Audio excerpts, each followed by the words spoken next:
Ahora bien, aunque después de la emergencia sanitaria por COVID-19 las restricciones se acabaron, el virus sí llegó para quedarse. Está entre nosotros y aprendimos a convivir con él. Que aunque nos dejó lecciones y ya no es tan letal, sigue presente, incluso en la vida de algunos que quedaron con secuelas. Con esta mandarina yo siento el ácido, pero no siento el sabor. O sea, siento un acidito, pero no el sabor. Aunque han pasado 5 años, para Andrea el COVID sigue presente. Vive una lucha silenciosa cada vez que come o trata de oler algo. Pues me dio el malestar de COVID y ya a los 8 días empecé a sentir que no tenía sabor, no olía, como por comer, porque la verdad no disfruto las comidas. Sus secuelas son más que un simple malestar pasajero. A pesar de los tratamientos, aún no logra recuperar 2 sentidos que son esenciales. Como ella, miles de personas en el mundo siguen enfrentando el COVID largo o persistente. Me mandaron fue terapias con las esencias, por 20 minutos oler las esencias. Eso me ayuda un poco, pero a veces, muy poquito, trato de sentir los olores, pero los sabores, nada. COVID prolongado.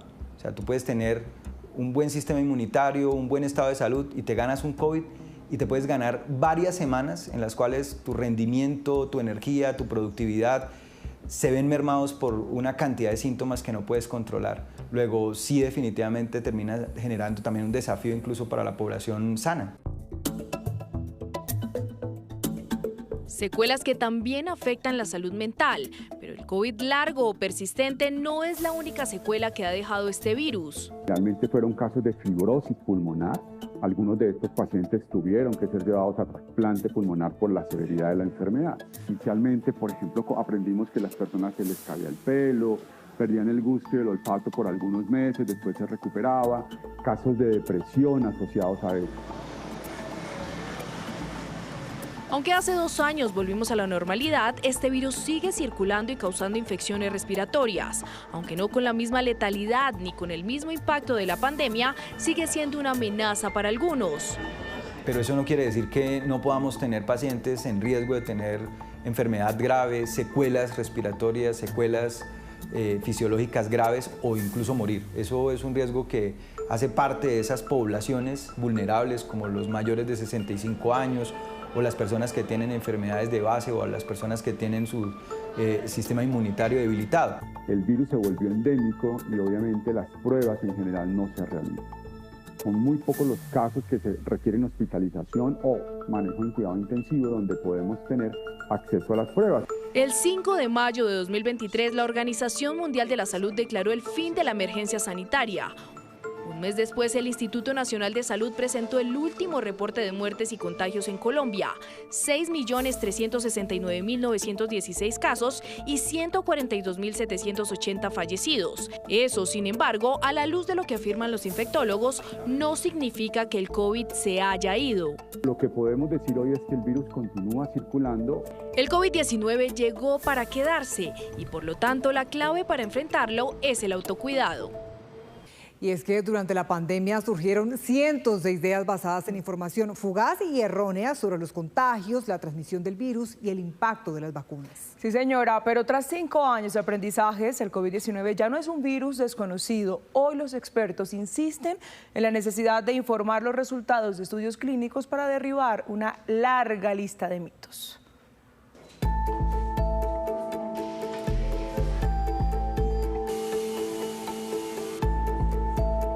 Entre los anuncios de la OMS, las estrictas medidas y la llegada de las vacunas, poco a poco se generó una pandemia silenciosa y devastadora en medio de una realidad llamada COVID-19, la infodemia.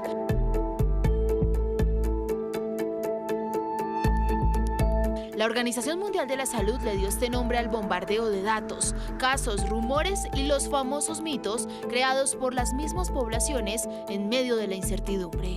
Sí, el COVID-19, el coronavirus, el SARS-CoV-2, llegó para quedarse. 5 años después, el doctor Germán Camacho, hoy presidente de la Asociación Colombiana de Infectología, tiene claro que esa es una de las certezas después de una ola masiva de información. El COVID permanecerá y los mitos poco a poco quedarán en el pasado. Hubo muchos mitos, algunos de ellos incluso persisten hasta nuestros días. Por ejemplo, recuerdo mucho el mito de que el virus fue creado en un laboratorio y que, digamos, como un arma biológica. Pues realmente hasta el momento no se ha demostrado que eso sea así, de que sea factible fabricar y hacer un virus y crearlo de forma que se pueda diseminar en la comunidad. Ese fue uno de los mitos más importantes. Otro de los mitos más importantes durante la pandemia tuvo que ver con la transmisibilidad del virus. Transmitía por la suela de los zapatos, que si nos bañábamos los pies, que si nos ponían tapetes con desinfectantes, que realmente esos nunca tuvieron utilidad en la salud pública. ¿Pero qué fue comprobado científicamente durante y después de la pandemia? Tener ambientes, el tener, digamos, separación entre las personas y el tener ambientes ventilados disminuye el riesgo de transmisión. También se comprobó el uso del tapabocas. Entonces, el uso del tapabocas en las personas que estaban enfermas y en las personas que no estaban enfermas pero que tenían riesgo de enfermar, también. Durante el confinamiento fueron muchos los tratamientos caseros en los que la población puso parte de confianza y que al final no arrojaron resultados positivos. La epidemióloga Zulma Cucunubá ha estudiado el comportamiento del virus y la importancia de un esquema de vacunación que llegó como aliciente para evitar el agravamiento de la enfermedad. La vacunación fue y sigue siendo el punto de inflexión más importante en el control de la pandemia. Las vacunas redujeron significativamente la mortalidad y la severidad de los casos, pero además ayudaron a disminuir la presión sobre los sistemas de salud. ¿Cómo queda ese esquema de vacunación? ¿La gente tiene que volver a vacunarse contra el COVID? Lo que se ha demostrado más o menos es que las vacunas protegen entre 6 meses y 1 año más o menos de la enfermedad. Entonces lo que se recomienda hoy en día es la vacunación a población de riesgo. Y los que ya recibieron dosis deberían tener por lo menos una dosis en los últimos 6 meses. También surgieron mitos generados por quienes se hacían llamar antivacunas. Pues los estudios nos mostraron en su momento y lo siguen demostrando ahora que las vacunas, el beneficio superaba por mucho y ampliamente cualquier efecto adverso. Estas vacunas podrían llegar a ser una solución a muchas enfermedades en el futuro debido a que permiten su rápida producción masiva y utilizan pues una tecnología que permite rápidamente responder, por ejemplo, a las mutaciones de los virus. El sector salud insiste en que uno de los mayores aprendizajes es fomentar buenos hábitos de comunicación ante una eventual pandemia nueva.